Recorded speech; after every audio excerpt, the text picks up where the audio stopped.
You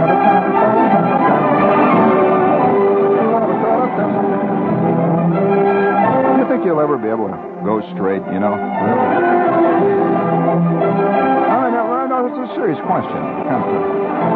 What do you mean, Mr. Shepherd? I live a life that is totally blameless, and Charles and I, for years, have just wondered how you get away saying those terrible things on that wonderful station that brings us John Gambling and all those nice things.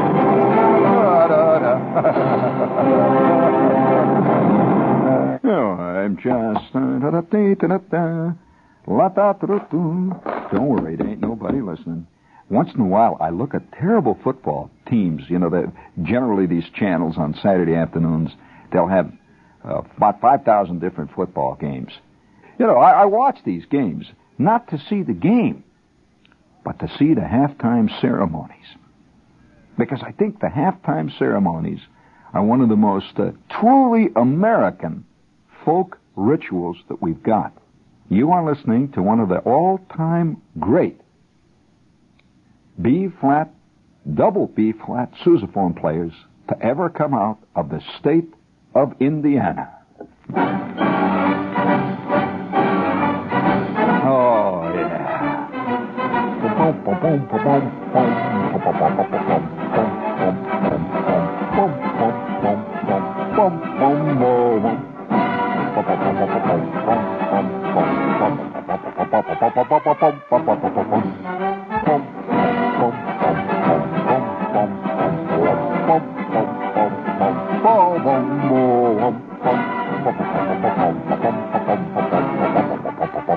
Here we go.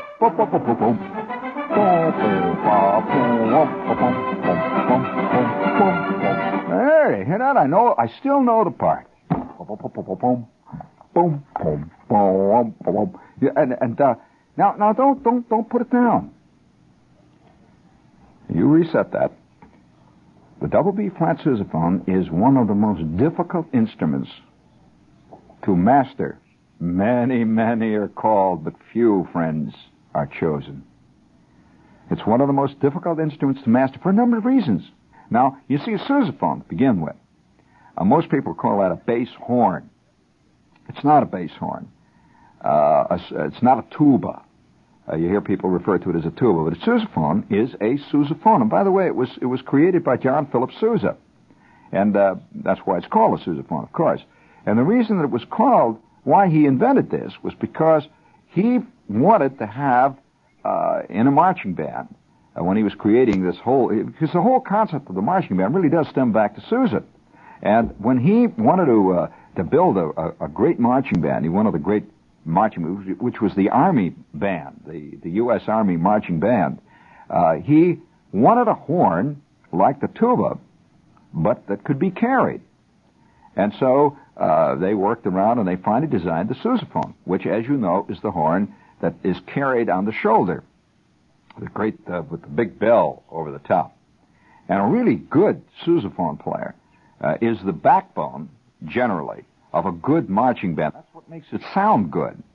And if you get a couple of good guys in the front, up front, you get a good drum section and a good sousaphone section. Man, you've got yourself a marching band, and they go cracking into it. But I remember Schwartz. See, Schwartz was also a tuba player, and he made the switch to sousaphone. He was a little bit too little. You see, the point is to play a good sousaphone, you got to be big, because when you're wrestling with a sousaphone, man, when that wind is blowing hard out of the north, and you're trying to play Semper Fidelis, and the wind is blowing in it through, you know, the sousaphone is the only instrument that plays back. It'll actually play you. I mean, if you're not careful, that horn will start blowing you, and the next thing you know, high, thin notes are coming out of your ears.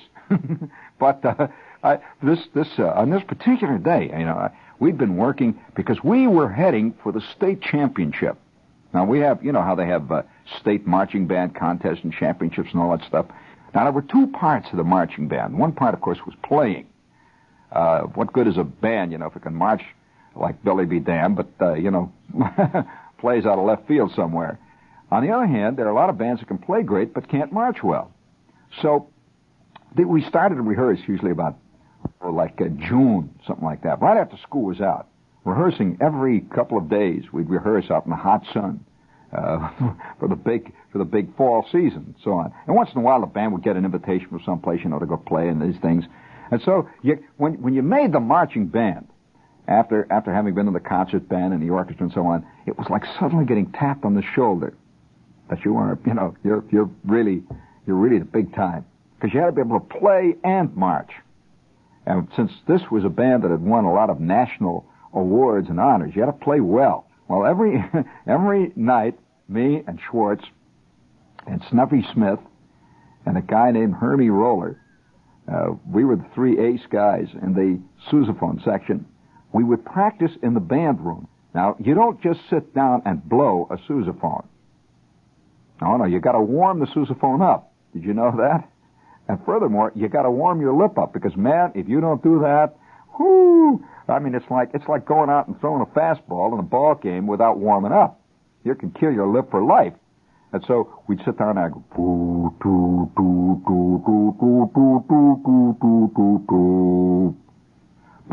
and you blow the thing out, get a little, open up a spit valve, and you take your. I used to carry my own mouthpiece. You see, we each had our own mouthpieces and so on. And I used to carry my German silver mouthpiece around in my pocket all the time. And I would carry it there, so I would always have it warm. If you ever blow into a cold mouthpiece, friend, that's bad news. And so I'd carry this mouthpiece around in my pocket to keep it warm. And once in a while, when I was sitting in a regular class, like I'm sitting in geometry or something like that, I have this mouthpiece, and I'm just holding it up in my fist, and I'm playing different numbers. I'm running over in my mind different things we played. And you can actually blow a horn, without the horn present. You blow it in your own mind. And so you take this mouth, you're blowing away there, and I'm thinking of the fingering, and I'm blowing the notes, and I'm playing everything. And I'm playing El Capitan, the NC4 March, I'm playing On the Mall, I'm playing Semper Fidelis, I'm playing all of them. See, El Capitan. El Capitan was a very important march for this particular band that I was in, because El Capitan was always the march that we used to make our entrance with. And this was the opening number, our what they call a fanfare number. And we used to come out with, all the brass would come marching forward, see. And we're marching and playing. Have you heard the band doing this? And the drummers are just using muffled sticks, see, so that they don't hear it all over the stadium. And the sticks, we're marching in place. And then the trumpets and the brass, the trombones, would all go out in a big fan out on the goal line. And then it would be a moment of silence. And then we had, of course, Stinky Davis. Now, a lot of people don't know the function of a drum major, which is different from a majorette. Now, a majorette, in most cases, is merely a twirler. She also represents a kind of sexual symbol. This is the majorette. But in a crack marching band, a military marching band, there is no such thing as a majorette. This is a drum major. He is the officer in charge. That's really what the major means. He is the officer in charge of this marching band. We would move into this close formation. Like suddenly it's a blot of, if you can imagine, a blot of ink coming together instead of going out. We go zap. We go close together. Right through the goal post we would go. Boom, boom, boom, boom, boom, boom. Now that's El Capitan, the captain.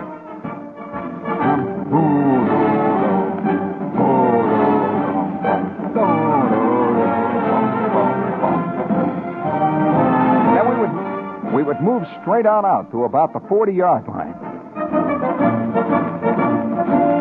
At just about the beat that they're playing it right now.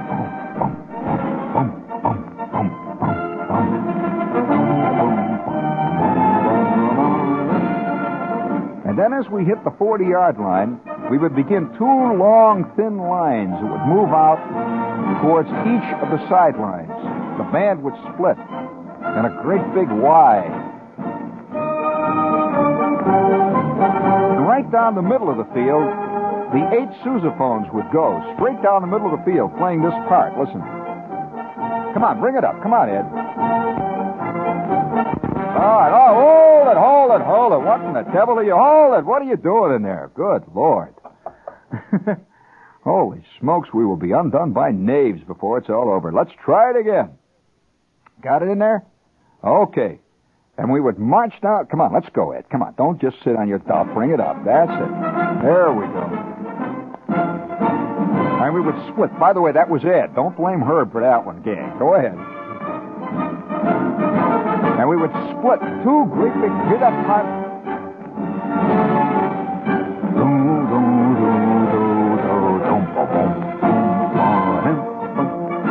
And by that time, of course, now you reset it. By that time, the crowd is flipping because this band, this particular band, was one of the absolutely best military marching bands in the entire Midwest. Well, one night, old Shep, you know, I knew everything that we did by heart. I mean, I knew every move, I knew every note, every fingering. One day, we're out rehearsal, see. Stinky would rehearse us, first of all, by sections.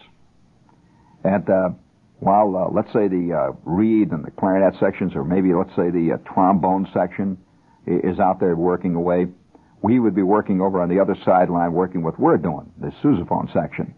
And then, after about 15 minutes or maybe 20 minutes of section work, he would bring the band together.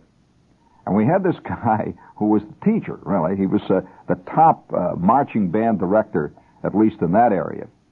And, in fact, wrote 2 textbooks on it, in case you're curious. Yeah, it's still used.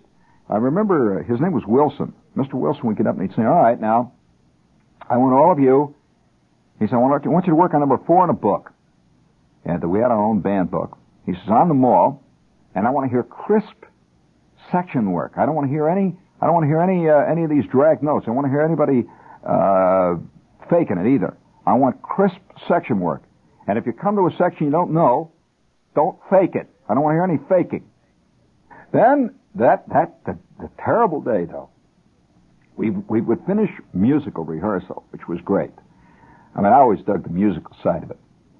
But then Stinky Davis would take over. And Davis would line us all up way down at the south end of the field. And Davis would start lecturing us. All right, now listen, you guys. You know what happened last week at the George Rogers Clark game. I don't have to tell you. Now listen. I want to see a lot of knees moving. Together. I don't want to see any guts hanging out. Pull in your guts, Schwartz. When I blow the whistle, I want action. There was a kind of tension all the time when Stinky was out in front. First of all, he had an ego that made the Empire State Building look like a teepee. His ego started at about 20 feet above the ground and worked up. Unbelievable ego. And that's what it took. And then came that day. It was a Thursday, like any other Thursday, except that it was hotter than blazes. And I am walking towards the practice field. I got my jacket hung over my neck, sweating. I'm carrying my sousaphone at rest. You carry your sousaphone on your other shoulder when it's rested. And I'm dragging off towards the field. And I see the band is sort of half assembled there. It's about 3 or 4 minutes before we were supposed to begin rehearsing. It's Thursday. We got a big show that we're going to do Friday night. But I know everything. It's ridiculous. I know the whole thing. We've been rehearsing this stuff every night for a week. I know every last step. And I see Schwartz, the perennial beaver, who never chickened out on anything. Schwartz is about 20 feet ahead of me, lugging his sousaphone. And behind me is Snuffy Smith. a bad marcher. He wasn't much of a marcher, but one of the best sousaphone players I ever heard, a magnificent player. And he's behind me. And the three of us are trucking out to that field. I turned to the right, turned around, and headed back to the band room. Now, what made me do it, I don't know. You know, just that feeling of goofing off. Got to goof on, what the hell. And I slide my sousaphone back into its cabinet and these big wooden racks in the band room. I put my sousaphone back up there and cut across the hall, out the side door, and 5 minutes later, I'm sitting in the Red Rooster, knocking down a cheeseburger and a black cow. And sitting with me is one of the guys who played in the baritone section. He is also knocking down a black cow and a cheeseburger. And off in the distance we can hear faintly, oh so faintly, we can hear the band faintly in the distance, so faintly. You could just hear them, see? Just drifting in, see? They're playing away. And here were two absolute top-flight aces from the band knocking down a cheeseburger with a little piccalilli and a little chili sauce, some French fries, and a black cow. And they're knocking themselves out in the hot sunlight. I'm cool on top of it, see? Little realizing I am laying the groundwork for one of the most embarrassing moments I ever lived through. And I don't know whether I ever really did live through it. You know, there are people who say that terrible things that happen to us in our lives never truly leave us. That quite possibly, had this not happened to me, I could have gone on to become God knows what. Johnny Carson, Soupy Sales, who knows what great man in this world. And they're out there doing on the mall. Listen to them. And I remember looking over across at Pete, this guy that was with me. I said, Pete, it's too hot, the areas, right? And Pete says, yeah. And he's chewing away at his cheeseburger, and I'm chewing away at mine. An old Big John, you know, when you go to school, there's always a guy that runs the local lunchroom. Big John is back there, mopping up the counter, dishing out the cheeseburgers to the guys who were goofing off from algebra class. We could hear the band out there working. It's great, you know, there's nothing more exciting than the illicit. And they're out there in that hot sunlight whistling, you know. I used to hate that whistling bit. You ever tried to play a sousaphone for 3 hours in a hot sun, a spanking wind, and then try to whistle?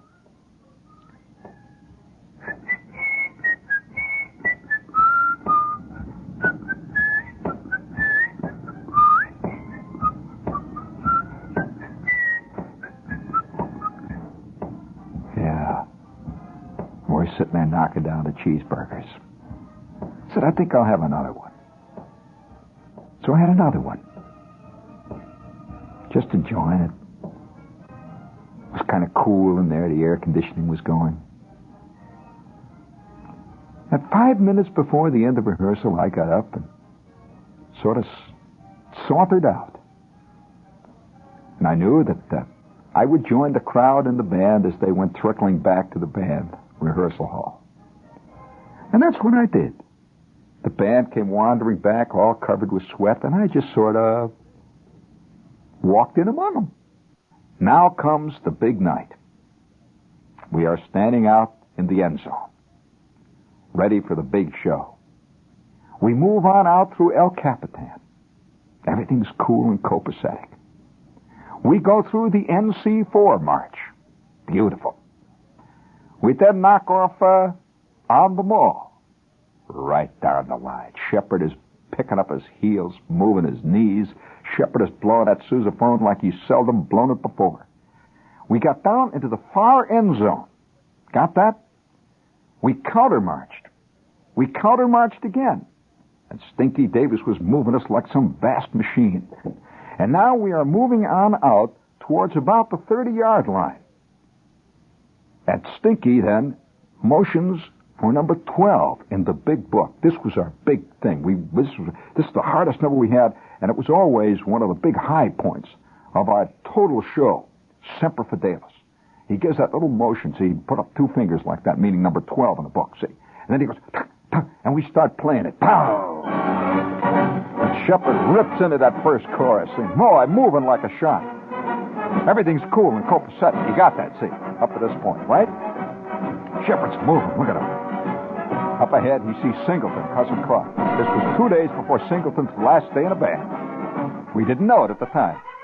And there goes Dunker, moving on out across, making that beautiful little black turn. And I can see those knees moving all around him. Now, we had a beautiful pinwheel that we did at this point, right at the end of this trumpet. Then we'd go out on a big pinwheel, and we'd spin around, this great pinwheel, and Shepard is spinning out there at the end. Each sousaphone was at the end of one line. Great big 10 tremendous lines moving out. The sousaphones were moving on out. Great big pinwheel. And right in the middle of it all is Stinky Davis. He's at the hub of this thing. And he's watching us. Then he blows 2 quick short flats. Like that. And boom, we come back together again. Now we're coming back. Shepard's moving. Oh, sharp.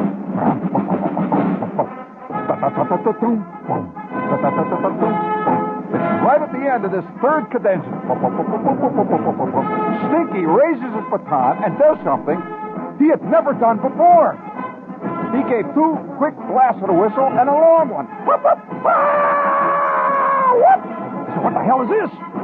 What the hell's going on?" And all of a sudden, all around me, I see marching figures going in all different directions. Crash! A trombone smashes right into me. I spin around. Where the hell am I going?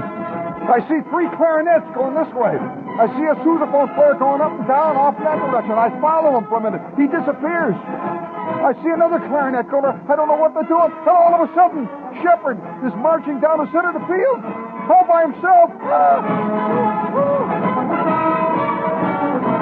I see the band forming. I try to catch up with them again.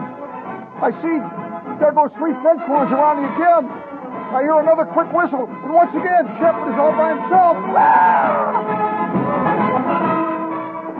And I see Stinky Davis. His eyes are 2 glowing coals. Ooh! Is he bugged? And then we stop. We hit the last note of the last line of the coda. And I scurry back in the line, and I can see the crowd applauding wildly. Fantastic! The crowd is cheering. I must have been 40 feet out of the band. And now I am back in line, and next to me is Ernie Dunker, who is a superb marching sousaphonist. And Dunker says, "You." I can hear him under his breath. We're marching along. We are going down to the center of the field. We're going to make the great big block H now. He says, "Oh, boy." He says, wait till Davis busts you, Dad. Oh, and I could see Davis's back, and the back of his neck is beet red. Beet red. They had rehearsed an entirely new formation. And where was I? Knocking down the cheeseburgers in the Red Rooster. Knocking down the cheeseburgers. Drinking black cows.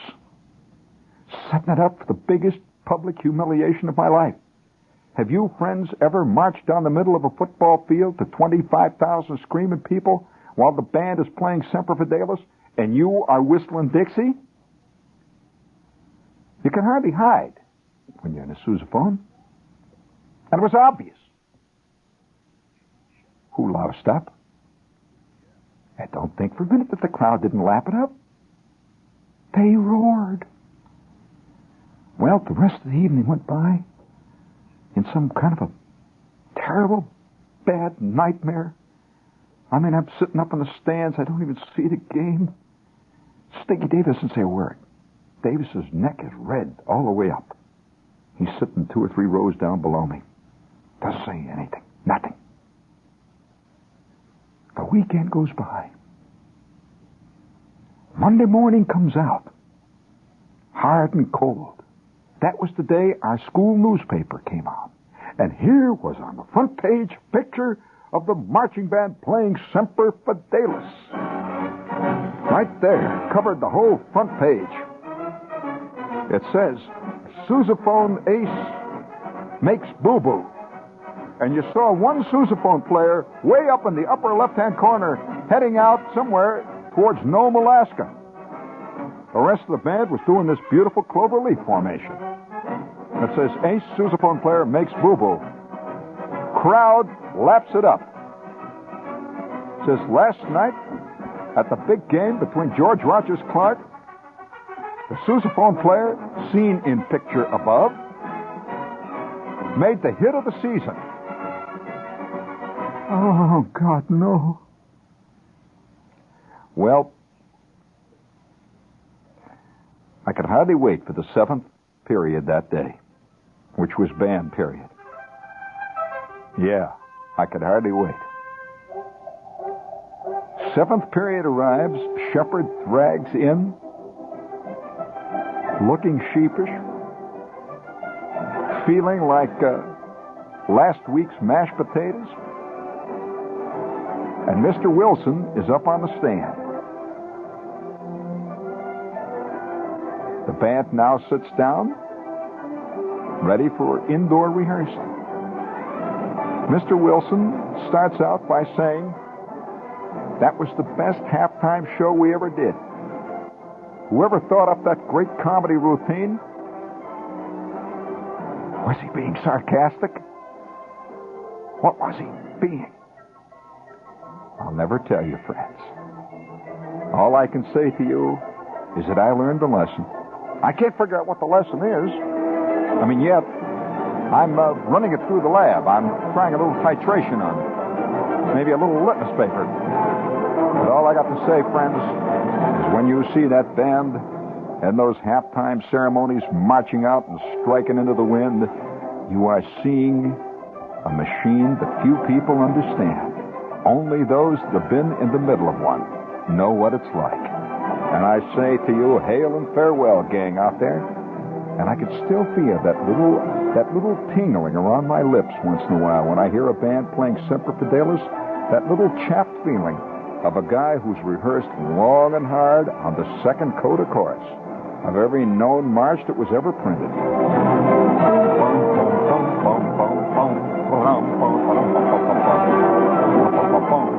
Oh, yeah. Come on, pick up that knees, you guys. Come on, move out, move out.